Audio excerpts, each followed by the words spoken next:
What's happening, everybody? So today I want to take you through a deck called Chirean Mists. It's using the new Chirean Sumpwork cards and Mistwraiths combined to put out some crazy value. I've been honestly meaning to make this video for quite a while now. I talked about this deck on a podcast recently, even took this into the gauntlet this past weekend and had some pretty good success with it as well.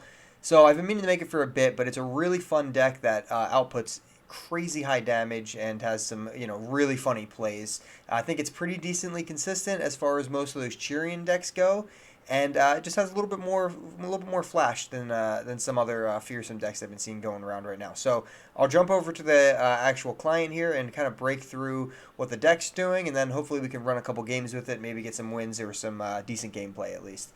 So let's jump on over here, and what we have is Chirean Mists.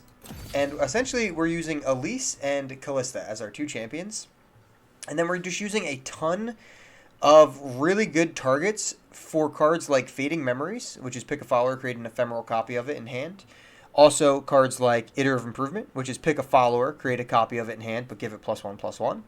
And of course, Stalking Shadows, which is pick a follower from the top 4 cards of your deck, and then you get the copy of it and the ephemeral copy. So what this deck does that's very well, that most of the Chirean Sumpworker decks I've seen haven't done super great, is really provide another target for all of these cards to hit consistently. A great one that pretty much most people I've seen using in this style of deck is Doombeast. Doombeast obviously can be played multiple times per turn. Getting that extra 2 damage, and really it's a drain 2, is massive. And really very powerful thing. Most people have been using this. What I haven't seen is a whole lot of people actually trying to go the fearsome route. So the main point of the deck is it is a burn aggro type deck. You're trying to push through damage through fearsome or elusive. Well, I'm trying to push it through fearsome. Most people are trying to push it through elusive or any burn type damage. Well, combining this with cards like the actual Mistwraith itself, which is a great target for all those things, but also the Wraithcaller, which is an even better target for all those things, has really made a really overwhelming and powerful mid-range type of deck. Really, if you hit Wraithcaller with an Iterative Improvement on, say, you play Wraithcaller on turn 4, you Iterative with 2 extra mana you had, and then turn 5 you hit another one. We're only running 6 P and Z cards between the Chirean Sumpworkers and the Iteratives. If you hit that, that's massive value, right? The second Wraithcaller is a 5/4. If you hit both Allegiances, now you have 2 Mistwraiths out as well. Those both have Fearsomes. The Wraithcallers don't, but they can still apply some decent pressure. And you just have a really massive board early. Our champions are kind of a second thought here. They just kind of push through a decent amount of fearsome damage, and they're pretty good for just at least generates an extra blocker or attacker with the spider, which happens every turn, which is solid. She can also deal some damage as she goes through. We're running Arachnid Horrors just because our unit count wasn't quite there, so we had to add 2 more followers, and this seemed like the best one just for extra fearsome units. And then Callista, we don't have a whole lot of things that die. The Chireans don't work that way. They actually obliterate the other Chireans, so they don't count for a proc for her. But we have a decent amount of ephemeral procs that we can get off to make Callista kind of pop off, as well as, just generally your units are going to die as you're attacking massive swarms in. If not, then Callista is just a 3-drop 4/3 with Fearsome, which is plenty good. So it's pretty interesting that way. Of course, we're using Risen Mist just to add on to that Mistwraith potential. Open attacks can get crazy with this card, and we can just burn through a lot of damage. Shout outs to Josh, the co-host of our podcast here. He had a really good idea of, I was using a different 1-drop, going a little bit more in on spiders, but the Stygian Onlooker is such a good card as well for Fading Memories, even Iterative Improvement or Stalking. It's a really cheap 4-attack fearsome unit that you can, kind of use like how Nightfall uses them and just get a ton of these out on a turn and swing for high damage.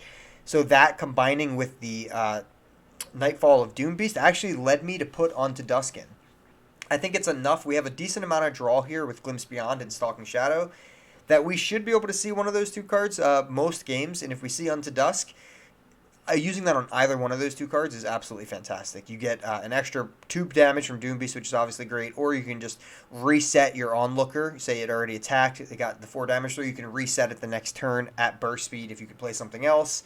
And you get to draw a card with Unto Dusk as well. So I think that was a huge add, and that was all Josh. He had a really good idea adding that in, and it's really helped the deck push over the edge a little bit. There's a lot of other cards you could think about. Elise and Callista, when your champions aren't a huge deal, you have a lot of other flexibility where you could switch your champions.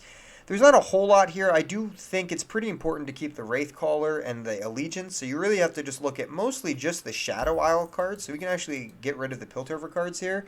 Because Honestly, Iterative and Sumpworkers, if we're going with the Chireans, that's probably your best 6 there, and you don't really want more than 6 because you need these Wraithcallers to hit. So you can see the other champions that you could fit. You could lean a little bit more Nightfall if you wanted to go like a Nocturne route. I haven't found the need to do that, and I think these are too late in the game to really go that way. You do have other options. You know, a lot of people like to run the Bark Beast and the Ravenous Butcher and things for the self-kill, and that could lean a little bit more into the Callista synergy, which is decent. But right now, the biggest unit in my deck is the Wraithcaller. So if Callista does level up, she will just summon ephemeral copies of the Wraithcaller, which is like an old combo that you've seen probably plenty. Because when she summons an ephemeral copy of the Wraithcaller, this allegiance effect is a summon effect. So it procs as well, so you can get additional Wraith calls like that. So I don't really want too many other cards that are going to be bigger than that is where I was going with that train of thought. So you could put in some of these earlier units, but then you lose a little bit of the fearsome tech that we have at the beginning. So it might be worth experimenting with. I haven't found the need to just yet. And like I said, with Callista leveling up, it's not the biggest deal, but you could run things like Haunted Relic, and then if you wanted to put like Prankster or Neverglade Collector, I think it changes the deck a little bit too much and goes more into a Callista-style deck. We want to be a lot faster than that here, so I don't think that's the right route, but again, it's considerable. The other option you for sure have is something like Vile Feast. It's just a decent poke spell. It can get rid of, annoying Zoes and cards like that early on. Or the Sparring Student on a turn where they're out of mana, or when you do it right initially and they don't have an answer for it. But, and the Spiderling does help. But again, it comes down to a point where we actually need to keep a decent unit ratio here, follower to be specific. So we only have 23 units, but 6 of them are champions. So we only have 17 followers, which isn't a whole lot. I think that's the bare minimum you want to run with Stalking. Stalking hits most of the time. I've used to do the math on this. I think it's like 93%. Don't quote me exactly, but I think it hits about that when you're running 17 units, which is solid enough. But if you're running below 17, which I was originally, I actually had dropped the 2 Arachnoid Horrors for 2 Vile Feasts. It misses more often than I'd like, so I think it's worth just sucking it up and running the extra 2 units at this point. And I don't really feel super comfortable dropping other spells. So that's kind of what you go through. And then, like I said, once you get up here, there's some fancy tricks that make it more of a Callista deck, but I don't think they're super worth it. And I think once you get up to even higher mana, I think we're losing sight of what this deck's trying to do. We're trying to be more aggressive. So I think that's what the best option is for us, and that's why I would probably stick it to just this. So I'm going to head on over and jump into some gameplay, and we'll check it out. All right, so let's jump in here. And we'll see if we can get anything going with the Chirean Mists. So pretty standard. We see Thresh Nasus all the time. It's probably one of the best decks in the format right now. Our matchup is slightly interesting. We can do some annoying things with Sumpworker, but if they have good answers, it can be pretty brutal. So I'm going to pitch both Stalkings, but I'll keep the Sumpworker and Callista. Not bad with an extra Sumpworkers. Pretty interesting. He is attacking on odds. So if he does have the Blighted Caretaker, he can kill my Sumpworker. And this thing only has 2 health as well, so. Well, we have a decent curve. We could go for the Sumpworker shenanigans. We'll see. We'll start with that for now, at least.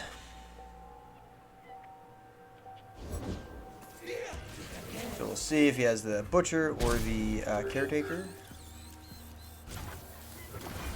Didn't go with the Butcher, so I'm guessing the Caretaker's on its way. Alright, that's not the worst thing ever. So Callista at this point doesn't do a whole lot, but we'll still play her, and then next turn we'll probably play this Sumpworker. Callista can at least block like the 1/1. Hapless Aristocrat, which is not terrible. We can also block with the Sumpworker, because that Sumpworker is going to get obliterated. We just can't let him die. Alright, so he's going with that type of style, which in this case we'll just take it. We'll have this Sumpworker combo, so we'll definitely go ahead and do that. We might even play a second one depending on what he plays. So the cool option now is we could do a Fading Memories to get a lot of damage through. One Sumpworker actually already blast his whole board, which is pretty nice. We'll see what kind of answer he has.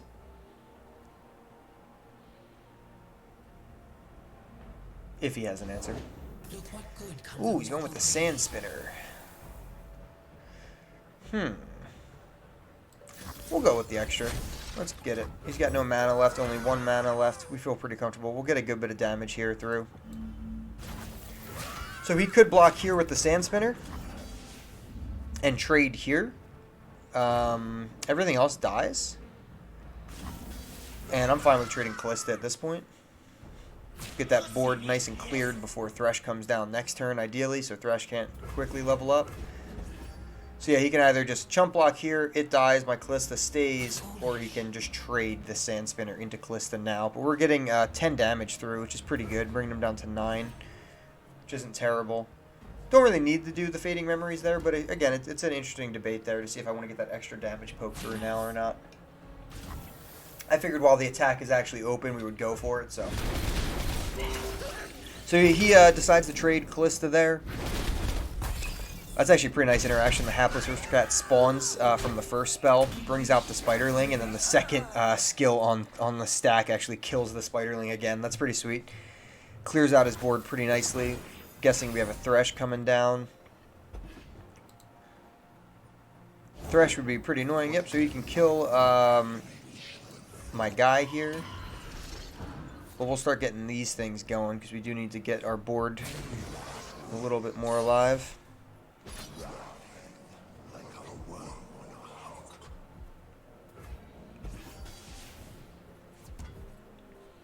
He decides to not attack with that, which makes sense. We will have 8 mana next turn, so we can do a Wraithcaller plus a Risen Mist, which isn't terrible. Start with a Wraithcaller, get the Allegiance again, which is great. See what he has. He hasn't really slayed a whole bunch of units for Nasus to be all that intimidating. He's going for a Vile Feast, which will go off. A box would be pretty brutal here by him. We'll send this with the Risen Mist and then the quick burst attack here. He can block 1, 2, 3 things, but a box, like I said, is brutal. Takes out all 3 of these guys. So box is a really hard spell to play against. Which the way he's blocking, that's what he's intending. He's going to play.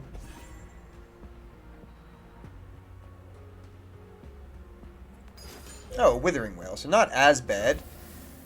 So he pings that down to 1. This guy dies. This guy dies as well. Thresh does level up from that, though. So that's... no, not yet. He's 1 away. Not terrible. And Nasus still isn't huge. I don't have the exact count on how many he's slayed, but it's definitely not a whole lot.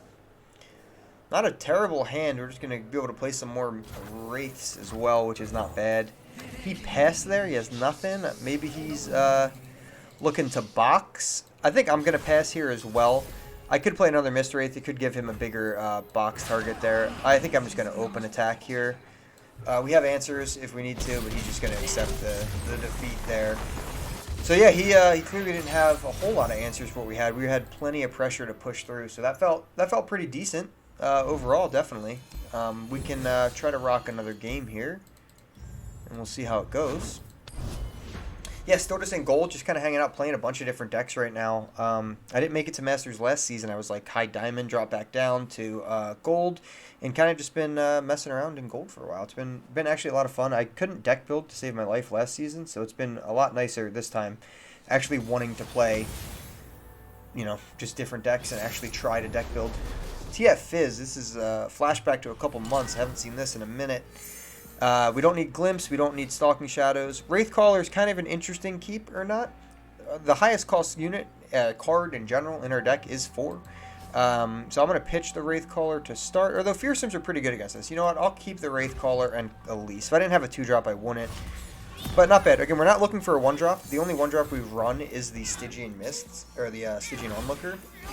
That's nothing for us. We don't want to play that on turn 1. We want to burst that out later. You know, put multiple of those units out and go from there. So we're not worried about having, you know, not having that yet.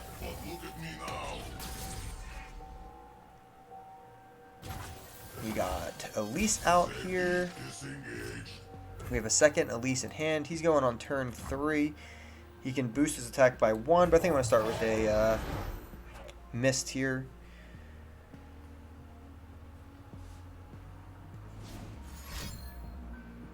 They have plenty of removal, so he definitely could do something pretty big with that. He's going with 2 of those. So they can get pretty annoying. They're definitely going to be able to chump block something at some point with Fearsome. We got to hopefully just only let them chump block once. So I could summon 2 1/1s for 1. I'd rather just save my mana at this point, to be honest. Using Iterative Improvement later, I think is going to be worth it a bit more than just using this. Now, if this would have leveled Elise, you know, there's some instances where I'll use Crawling Sensation to level Elise, but not really needed. We have a lot of Wraithcallers, so that's pretty good. Hopefully we can put them all down here slowly but surely. Keep hitting our Allegiance, which is good. He's got plenty of units to stop that, but we're going to play another Wraith. I mean, he can attack, but I can get some pretty good blocks here. He's going with the Jagged Taskmaster look in here, so I'm guessing there's a lot more 1-drops on their way. So he's got plenty of blockers still, which is rough. But hopefully we can continue to pump out our own units. We have Iterative Improvement and another Wraithcaller. See if we hit the Allegiance. So we missed the Allegiance, so we probably have a Chempunk coming up, that is not good. We definitely want to hit that. Or if we have another Iterative, it's also not super great. So we're running 6, so we do occasionally miss Allegiance. That does happen. I will actually play this Onlooker here now. He can attack and be decent. Alright, so he's red carding. Just a little bit of damage everywhere. Kills the Onlooker. So attacking with Elise is weird because he can block with the 4-3 or that. But I think it's okay. We have another Elise in hand. We don't really want to play the Crawling Sensation ever, so let's just get that through.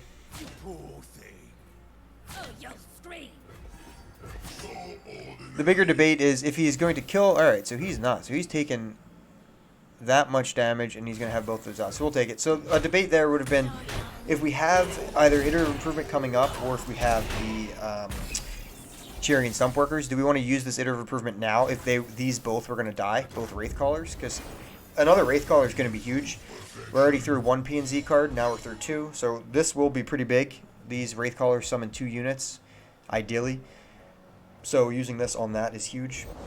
Gotta go with the flow. He's going with that, so TF does cost 9, so I'm going to go with this here. Play a 5-4 Wraithcaller, we hit the Allegiance on that one, so that's pretty good. We can hopefully continue to flood the board that way. Attacking with that. I think I'm actually going to play Elise so I can open attack here. And even though it's just a spider, it's still a decent open attack. We can try to get all his units off the board. So he's getting closer. He's going to be at 4-5 when it goes to my turn. And he's playing another Jagged Taskmaster. So if we can get him to trade most of this board, that's pretty great. So we'll go through, and we can even Iterative another one of these before they die, if they're all going to die. Why are you here?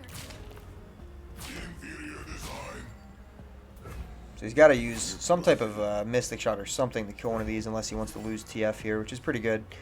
If a Mystic Shot or something like that does come in, we'll probably Glimpse Beyond just to try to get around it, which is decent. Yeah, he doesn't need to block this 1-1, so he's going to go down to 2 health here. That seems pretty good for us. So I'm not going to do anything crazy here. We'll just accept that. This is definitely not like a normal TF build. Obviously, he's using the Jagged Taskmaster. So we might actually try to dig for the 2 damage with the Stalking Shadow. So we get a Doombeast. Do we get it? Oh, he's got Sumpworkers too. Nice. Sumpworkers on Sumpworkers. So we do the Stalking Shadows. We hit the Doombeast, which is exactly what this deck's supposed to do later in the game. We hit a Doombeast now. We can poke the damage, but on top of that, we can Iterative Improvement this other Doombeast here. And on top of that, we have a second Doombeast from Stalking, so just that extra target of just so much extra burn damage is really, really sweet. So that's really the deck there, guys. I just want to show you a couple different games and just the flow of the deck. It's super fun deck. It does a ton of damage. You know, Mistwraiths are a personal favorite of mine for sure. They're crazy high burn damage, just so much like aggression and just consistency with their board states. And then you saw the Sumpworkers, you know, ping through a ton of damage through Nasus Thresh early on. You know, if he has a Caretaker, it's definitely different, right? Caretaker can take care of the That's a really terrible pun, but he can take care of the Chireans pretty easily on offense, but luckily he didn't. We got to swing through with 10 damage, clean a board up pretty nicely, and kind of go through all that, which is great. And then the second game was kind of a weirder TF version, but he had a ton of units, and we can just outpace him with I played 3 Mistwraiths, so that's kind of Wraithcallers. It's kind of how the deck goes. Some games you really want to go all in on the Chirean Sumpworkers. Some games you just want to go all in on the Mists, and then most of the time you just follow that up with Stygian Onlookers or Doombeasts, anything like that, just to put out that final extra damage. So it's a crazy deck. It's super fun. Hopefully, you guys enjoy it. I'll leave the deck code in the description below for sure. If you have more questions about the deck, join our Discord. We talk all the time about everything. If you haven't checked out our podcast, do that. Leave a thumbs up, leave a comment, help me beat this algorithm boss so we can continue to grow, and make sure you're subbed to the channel for more. Thanks for checking it out, guys.